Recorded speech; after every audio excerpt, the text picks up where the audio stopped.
Atrial fibrillation, usually shortened to AF, is the most common cardiac arrhythmia and affects 2% of the developed world's population. This burden is predicted to increase further as the proportion of elderly population rises. AF occurs due to the firing of irregular electrical impulses leading to impaired blood flow.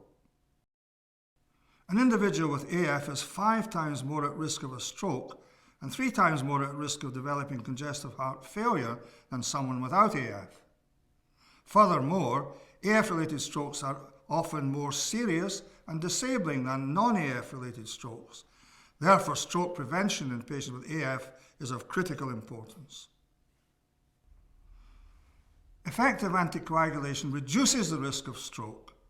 Until recently, vitamin K antagonists such as warfarin were the therapy of choice, but were associated with some limitations, such as the need for routine coagulation monitoring, increased drug-drug interactions, and dietary restrictions.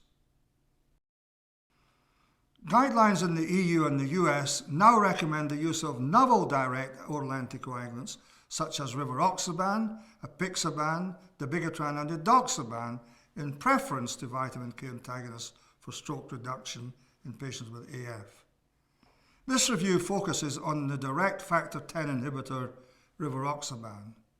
Rivaroxaban 20 mg once daily is approved in the EU, the US, and Canada for the prevention of stroke and systemic embolism in patients with nonvalvular atrial fibrillation and one or more risk factors, including congestive heart failure, hypertension, age 75 years or older, diabetes mellitus, or prior stroke or transient ischemic attack.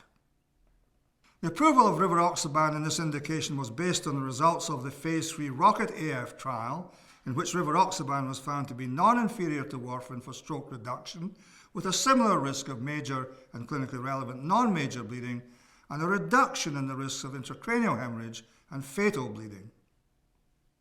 This review explains what makes Rivaroxaban an effective, convenient alternative to warfarin for stroke reduction in patients with AF.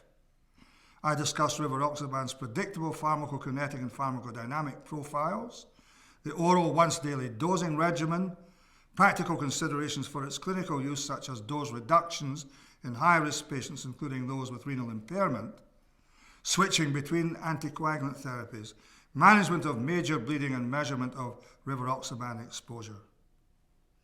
I also discuss its other approved cardiovascular indications such as venous thromboembolism prevention after elective hip or knee replacement surgery, treatment of deep vein thrombosis or pulmonary embolism, and secondary prevention in acute coronary syndrome, although Rivaroxaban is only approved in Europe for the latter. Having been established as an effective anticoagulant in phase 3 clinical trials, registries such as Garfield and Orbit AF and the ongoing phase 4 trials will evaluate the use of Rivaroxaban in the real-world setting across its approved indications. The results of these trials are eagerly awaited and will offer welcome insight into what the future holds for Rivaroxaban and the patients who may benefit from it. I invite you to read the full article. Thank you.